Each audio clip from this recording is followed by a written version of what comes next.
겠습니다. 예수께서 즉시 제자들을 재촉하셨습니다.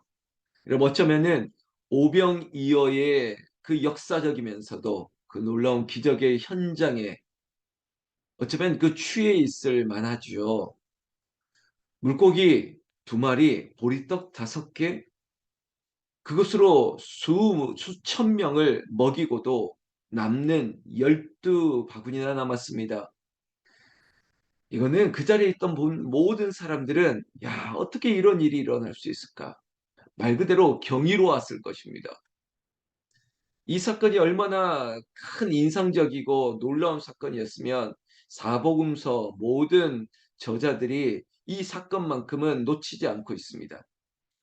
제자들 입장에서는 이거 제 표현을 한다면 심취할 수밖에 없는 상황입니다. 이 배고픈 백성들에게 예수님이 친히 신명기 말씀처럼 우리가 물론 떡으로만 사는 것이 아니라 하나님의 말씀으로 산다라는 것, 구약의 율법 그 말씀을 기억하지만 우리도 인정하지 않습니까? 이 땅에서 먹을 게 필요합니다.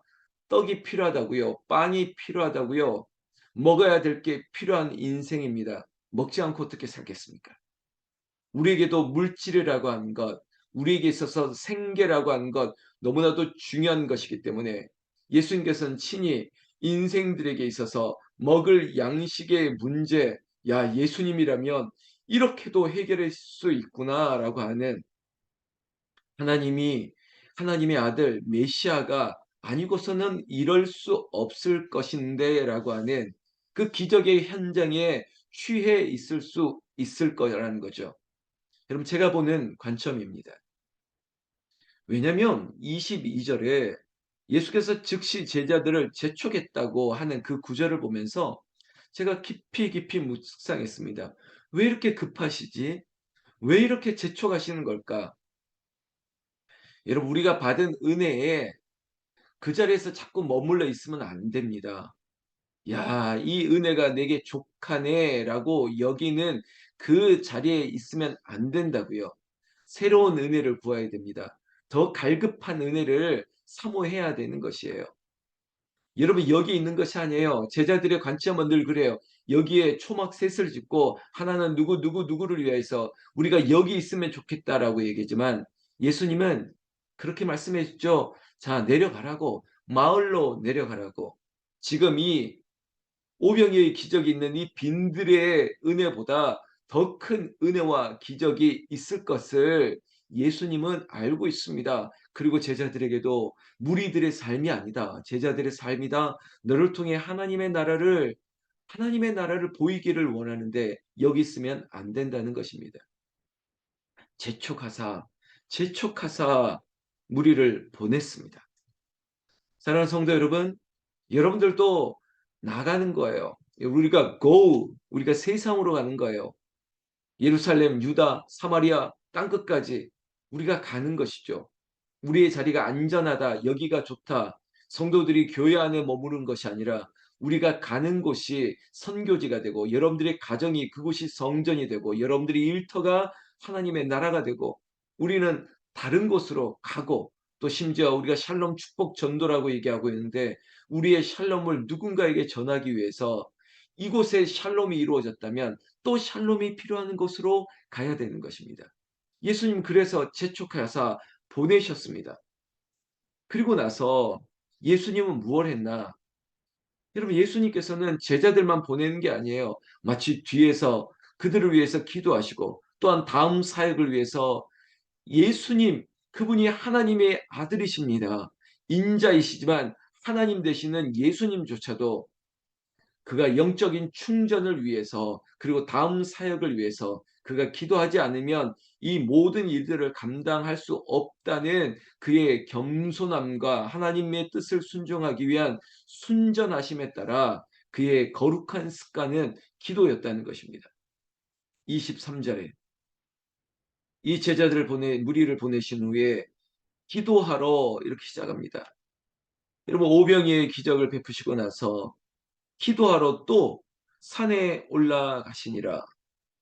저물매 거기 혼자 계시더니 여러분 외롭지 않습니까? 인간적으로 외롭게 보이죠. 여러분 목회도 굉장히 외롭습니다. 늘 함께 있는 것처럼 보이지만 그러나 다 떠나보내고 혼자 남아 기도하는 것입니다. 왜 기도할까요? 내일의 사역을 위해서. 오늘도 제가 다른 곳에서 예배하고 또 신방하고 이런 일들 위해서 홀로 남는 거예요. 기도하는 거죠. 예수님의 습관을 쫓아가는 것입니다. 사랑하는 새벽의 용사 여러분, 여러분들도 혼자 기도해야 됩니다. 따로 기도하러 올라가는 산이 있어야 됩니다. 그저 유형의 정말 저기 뭐 삼각산, 북한산 거기가 아니라 여러분들의 기도의 산지를 마련하십시오. 지금 있는 곳이 여러분들의 산상입니다. 기도의 산입니다. 그곳에서 기도하면 하나님께서 기뻐하십니다. 자, 예수님께서 기도하러 따로 산에 올라가시니라. 여러분 여기에 밑줄을 꼭 그어 놓으시고 나도 그래 어떤 일이 있든지 기도를 놓치지 않겠다. 내가 기도하는 그 자리에 우리로 표현한다면 기도의 골방을 만들어내는 것입니다. 홀로 외로이 기도하지만 그 자리가 성령이 임하는 자리예요. 여러분 세상이 몰라주면 어떻겠습니까? 혼자 남아 기도할 때 성령이 임하는 것처럼 나는 이 아침에 기도하는 새벽에 기도하는 여러분들의 삶의 자리에 주의 성령이 임하기를 우리 주 예수님의 이름으로 축원합니다. 문제는 24절 배가 이미 육지에서 수리를 떠나 바람이 거스름으로 물결로 말미암아 고난을 당했다라고 얘기하고 있습니다. 고난이 없으면 얼마나 좋겠습니까? 고난이 면제된 인생이면 얼마나 좋겠습니까? 그러나 이 제자들에게도 고난이 따랐습니다. 먹는 문제가 해결됐는데 이제 환경의 문제입니다. 마치 자연재해가 찾아오는 것처럼 물결이 그리고 파도가 일고 그들이 고난을 당했다라고 얘기하고 있습니다. 여러분 고난을 당함에 그러나 그 고난 때문에 어떻게 될 것인가? 절대 하나님께서 이 고난을 그대로 내버려 두지 않을 것입니다. 우리 믿음으로 사는 우리에게는 이 확실한 우리의 믿음이 있지 않습니까? 우리가 감당할 시험밖에는 내리지 않습니다. 고난당할 쯤에 피할 길을 열어주시는 분이 우리 주 하나님인 것을 알고 있습니다. 이 제자들, 이 무리들이 두려워하는 일은 뭘까? 물론 여러 가지 환경의 문제가 고난으로 찾아왔다 한들 우리와 함께 하시는 예수님이 계시다는 것을 기억하고 그리고 인지하고 있어야죠. 지금 배에 없다고 해서 주님이 안 계신 게 아닙니다. 미우라 아역과의 말처럼 우리의 하늘이 마치 먹구름에 가득 차서 비가 내리고 한들 마치 태양의 존재를 부인할 수 없습니다. 우리의 눈에 가려져 있는 이 먹구름, 비 오는 날씨 때문에 태양은 없다라고 말하지 않습니다. 잠깐이에요. 이 먹구름이 다 가시고 그리고 비가 멈추면 다시 그 찬란한 햇볕을 보게 될 것인데 고난을 이겨야 되는 것이죠. 내 힘으로 이길 수 없다? 그러면 책망할 것이 아니라 예수님의 이름을 부르는 것입니다. 그런데 여러분 예수님을 부르기 전에 주님은 우리를 찾아오십니다. 성경 말씀에도 밤사경에 예수께서 바다 위로 걸어오셨던 거죠. 제자들에게 오셨다는 것입니다. 여러분 구원도 내가 믿은 것이 아닙니다. 구원도 예수님이 우리의 이름을 부르신 것입니다. 항상 구원의 역사는 먼저 시작되었습니다. 우리를 불쌍히 여기시고 우리의 삶의 환경을 모든 것을 아시는 주님이 우리에게 오신다는 거예요. 마치 걸어서 제자들에게 오셨습니다. 심지어 우리는 도저히 불가능한 바다 위를 걸어 오셨습니다. 제자들이 당연히 보고 놀랐겠죠. 여러분, 여러분들의 상상력을 한번 동원해 봅시다. 물 위를 걸어오시는 예수님을 보고 이 자리에 있는 우리 권사님들, 장로님, 집사님, 여러분들의 반응, 여러분들의 심상은 어떤 것입니까? 아, 경이롭다, 놀랄 수도 있죠. 그런데 안타까운 것은 유령이라라고 말하는 거죠. 귀신이다? 아, 그래, 우리는 지금 어떻게 이렇게 할 수 있지? 이런 상상력은 어디서 나오지? 여러분, 유령이다. 예수님이 오시는 것을 보고 유령이라? 여러분, 나중에 부활하신 예수님이 엠마오 도상에 걸어갈 때 두 제자들이 이분이 누구인지도 모르는, 아니 아무리 그래도 예수님과 3년을 동행했는데 부활하신 예수님을 못 알아본단 말이야? 아니 아무리 그래도 아무리 밤이라 그래도 저 걸어오는 저분이 예수님인지 모른단 말이야? 여러분 여러 가지 우리가 억측과 추측을 하나로 우리가 제압할 수 있는 문장을 하나 던지고 싶습니다. 결국 믿음이 있느냐 없느냐는 겁니다.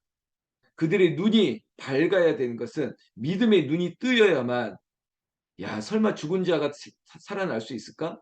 그죠? 죽었는 걸 아는데 죽었는데 어떻게 우리 곁에 올까? 아니 내가 아는 예수님 저 산에 있는데 그리고 어떻게 사람이 바다 위로 걸어갈 수 있을까? 그 인간의 상식, 우리의 이성, 내가 믿는 것만 믿는 믿음의 이 수위, 수준, 거기에까지만 믿는 거예요. 어떻게 죽었다 살아나? 엠마오 도상에서 만난. 아니 어떻게 예수님인 것 같은데 어떻게 사람이 걸어서 올 수 있어 바다 위를. 이 한계에 머무르면 믿지 못하는 것입니다. 그리고 예수를 향해서 유령이라고 말하는 거죠.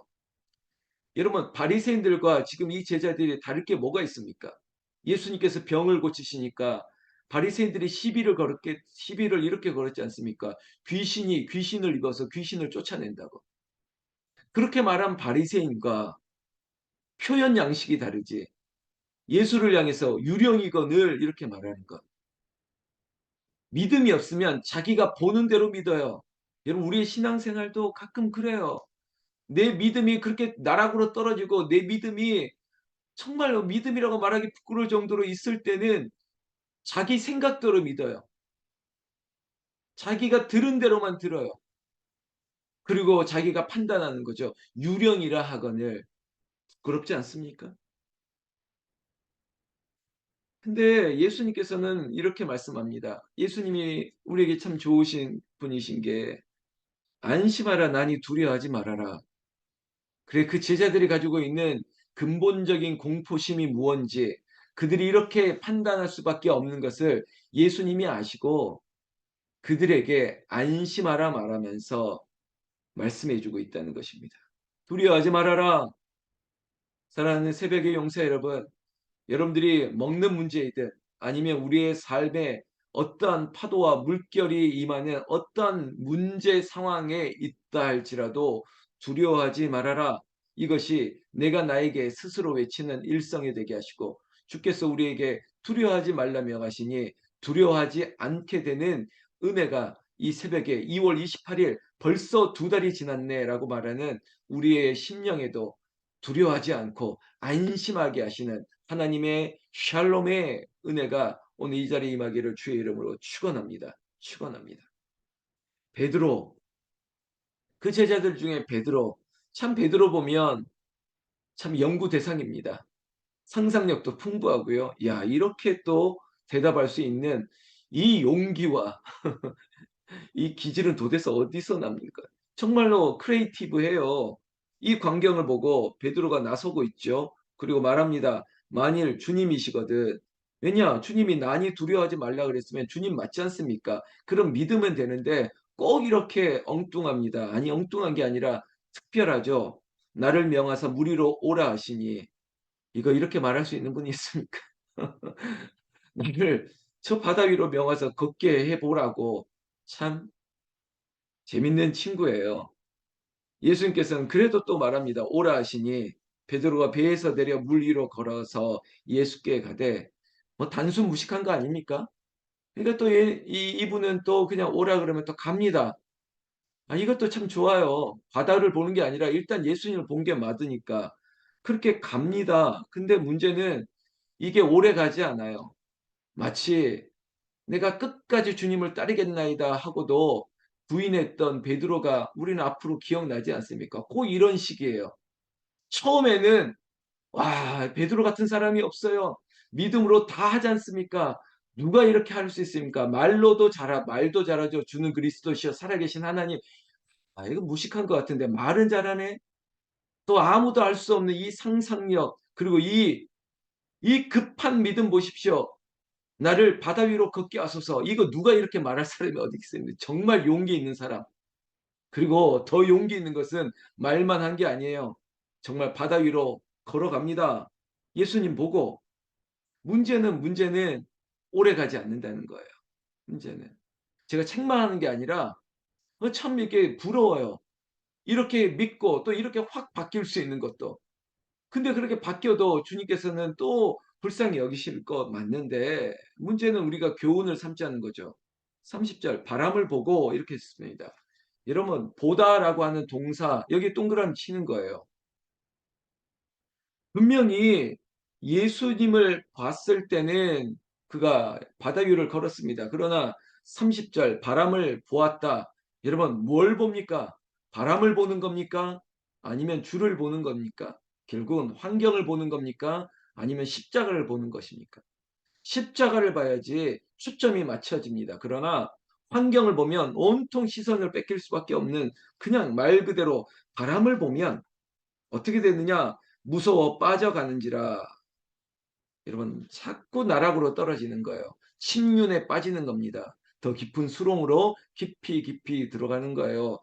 바람을 보고 무서워 빠져가는지라 소리질러 이르되 베드로의 반응이죠. 주여 나를 구원하소서 이겁니다. 여러분 베드로와 같이 돼도 괜찮습니다. 아니 베드로가 되었으면 좋겠습니다. 그의 마음이 빨리빨리 바뀌는 것 같지만 또 베드로가 가지고 있는 것은 빨리 회개하는 거 아닙니까? 물론 예수님이 십자가에 못 박혀 죽으시고 나서는 세 번이나 부인했지만 그러나 그가 또 세 번째 그가 또 회심하지 않습니까? 여러분 우리가 베드로가 됐으면 좋겠습니다. 그래도 됩니다. 그러나 깨닫고 빨리 돌아오면 되지 않겠습니까? 예수님께서 손을 내밀어 즉시 그를 붙잡아 건져내십니다. 여러분 주님은 어떤 분이실까요? 우리에게 있어서 이 아침의 묵상은 주님은 우리를 건져 주십니다. 언제? 즉시. 즉시. 여러분 이 즉시에 동그라미 치세요. 하나님은 우리에게 예수 그리스도를 통해서 즉시 손 내밀어 주를 만져라. 손을 붙잡아 일으켜 세우시는 분. 여러분 예수님은 먼저 구원해 내세요. 마치 인간관계도 그래요. 일단 살려놓고 보는 겁니다. 뭐 싸울 게 뭐 있습니까? 싸우는 건 나중. 그리고 뭔가 좀 얘기해 줄 것은 나중. 일단은 먼저 건져내 놓고 권사님 이건 이런 거 아닙니까? 말해야죠. 처음부터 싸울 필요 어딨겠습니까? 일단 안심시키고 나서 그리고 나서 이런 거 아닐까요? 말해주는 것처럼. 예수님도 마찬가지입니다. 베드로를 붙잡아 건져내시고 나서 이제는 좀 앉혀놓고 이렇게 얘기합니다. 믿음이 작은 자여, 믿음이 작은 자여. 베드로야, 네 이름 자체는 굉장히 믿음이 좋은 이름인데 페트라 반석 아닙니까? 너는 어떻게 믿음이 이렇게 작니? 그리고 또 하나 믿음이 작은 반응은 항상 이렇습니다. 의심이 많아요. 왜 의심하느냐? 왜 의심하였느냐? 아니, 집사님, 목사를 못 믿으세요? 왜 의심하세요? 이런 거 아니겠습니까? 배에 함께 오름에 바람이 그치는지라. 결국은 주님 오시면 모든 것들은 끝, 끝 이겁니다. 끝. 주님이 오시면 끝입니다. 끝. 바람이 그치는지라. 왜냐? 30절 바람을 보고 빠졌지 않습니까? 그런데 바람이 그쳤습니다. 왜? 주님이 함께 하시면. 여러분 우리의 인생에 주님이 딱 들어와서 주님과 연합해버리면 바람은 없습니다. 성령의 바람은 있을지 모르겠지만 인생의 바람은 그치는 것이에요. 여러분 믿으십니까? 제가 여러분 입술 보고 있거든요. 인생의 바람이 그치고 성령의 바람이 불어와야죠. 예수와 함께하는 인생.